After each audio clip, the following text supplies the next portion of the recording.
Assalamualaikum warahmatullahi wabarakatuh. Perkenalkan, nama saya Muhammad Faizalha dari kelas A dengan NPM 002. Pertama-tama saya mengucapkan marhabannya Ramadan. Marhabannya Ramadan. Semoga sehat selalu dan diberi kelancaran dalam menjalani ibadah puasanya.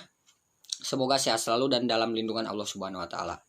Di sini saya akan menjelaskan tentang yurisdiksi dalam mata kuliah Hukum Internasional dan Hubungan Antar Negara yang diuji oleh Ibu Hesti Septianita. Pertama-tama di sini saya akan menjelaskan tentang definisi yurisdiksi.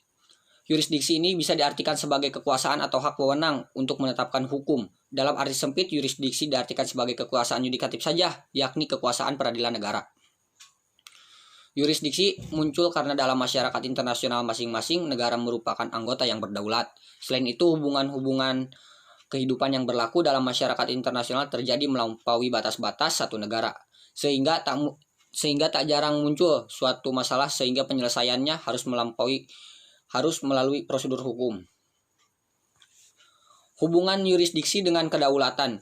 Yurisdiksi merupakan refleksi dari prinsip agar kedaulatan negara Kedaulatan negara tidak akan diakui apabila negara tersebut tidak memiliki yurisdiksi. Persamaan derajat negara, di mana kedua negara yang sama-sama mereka dan berdaulat tidak bisa memiliki yurisdiksi atau wewenang. Jadi setiap negara itu tidak bisa diakui apabila tidak mempunyai wewenang atau yurisdiksi. Dan prinsip tidak turut campur negara untuk urusan domestik negara lain.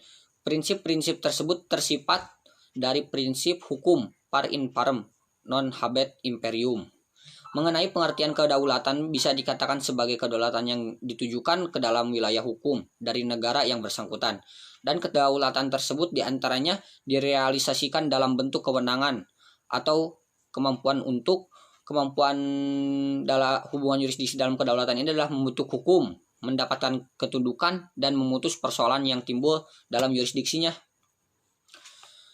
Dan macam-macam yurisdiksi negara. Yang pertama adalah yurisdiksi negara untuk mengatur administratif. Yang kedua ada yurisdiksi negara atas objek yang diatur. Yang ketiga ada yurisdiksi atas tempat atau terjadinya objek yang diatur. Yang terakhir ada yurisdiksi universal. Prinsip-prinsip yurisdiksi negara. Yang pertama adalah yurisdiksi dalam teritorial. Setiap negara memiliki yurisdiksi terhadap kejahatan-kejahatan yang dilakukan dalam wilayah teritorialnya. Menurut Starke, yurisdiksi ini dapat diartikan sebagai hak kekuasaan atau wewenang yang dimiliki oleh satu negara untuk membuat peraturan-peraturan hukum, melaksanakan dan memaksakan berlakunya peraturan tersebut dalam hubungan dengan orang, benda, hal atau masalah yang berada dan atau terjadi dalam batas-batas wilayah dari negara yang bersangkutan. Contohnya di sini saya menyebutkan tentang asas teritorial. Asas teritorial tentang perihal udara, penerbangan. Yang kedua adalah yurisdiksi personal. Dalam hukum internasional diakui atau dikenal adanya yurisdiksi personal atau yurisdiksi perseorangan, personal jurisdiction. Suatu negara dapat mengklaim yurisdiksinya berdasarkan asas personalitas.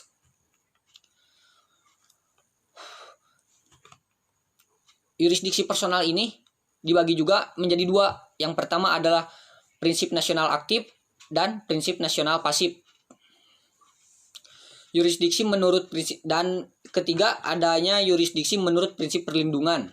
Berdasarkan prinsip yurisdiksi perlindungan, suatu negara dapat melaksanakan yurisdiksinya terhadap warga-warga asing yang melakukan kejahatan di luar negeri yang diduga dapat mengancam kepentingan keamanan, integritas, dan kemerdekaan negara. Penerapan prinsip ini dibenarkan sebagai dasar penerapan yurisdiksi suatu negara. Yang keempat adanya prinsip yurisdiksi universal. Prinsip ini, setiap negara mempunyai yurisdiksi terhadap kejahatan yang mengancam masyarakat internasional. Yurisdiksi ini lahir tanpa melihat di mana kejahatan dilakukan atau warga negara yang melakukan kejahatannya. Lahirnya prinsip yurisdiksi internasional universal terhadap jenis kejahatan yang merusak terhadap masyarakat internasional. Sebenarnya juga disebabkan karena tidak adanya badan peradilan internasional yang khusus mengadili kejahatan yang dilakukan oleh orang per orang atau individu. Yurisdiksi terhadap tindak pidana penerbangan. Nah, ini dalam asas teritorial ini sangat penting adanya tentang asas teritorial. Contohnya dalam penerbangan juga kan, kalau misalkan penerbangan itu ada batas-batas negara. Dengan adanya tindakan pembajakan, penulis merasa perlu mengenai yurisdiksi negara, upaya penanggulangan pencegahan pembajakan pesawat. Saya di sini mengambilnya tentang pembajakan pesawat yang mengacu pada ketentuan undang-undang mengenai pembajakan pesawat tersebut.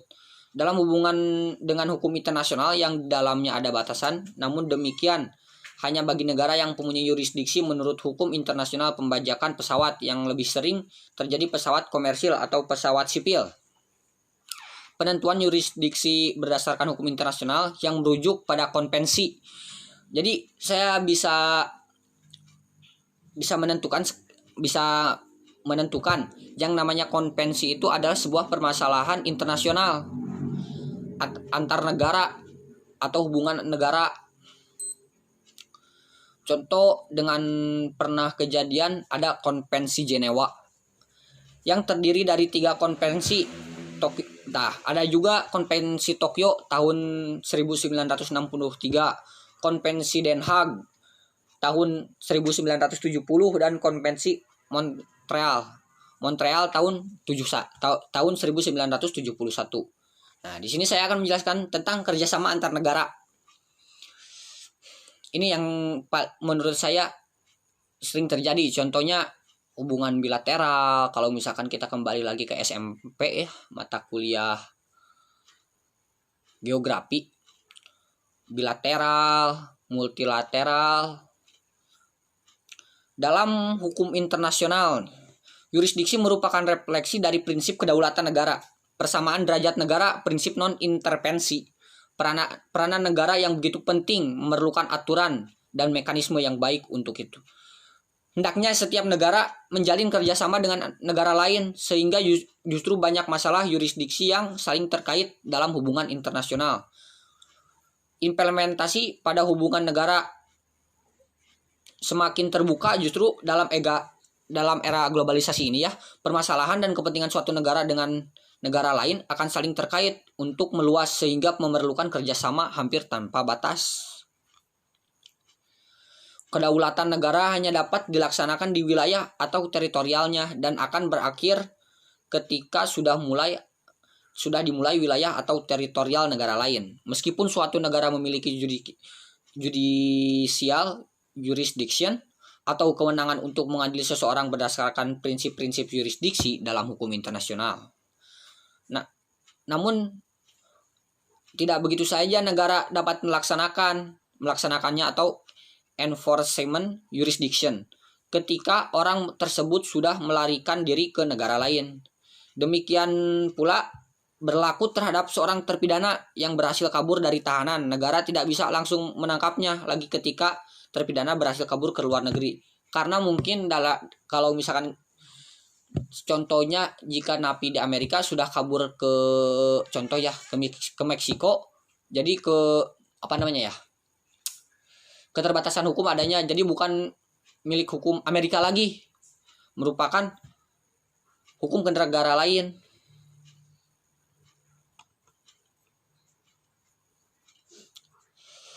Mungkin segitu yang saya bisa jelaskan. Mohon maaf apabila banyak kesalahan. Marhaban ya Ramadan. Wassalamualaikum warahmatullahi wabarakatuh.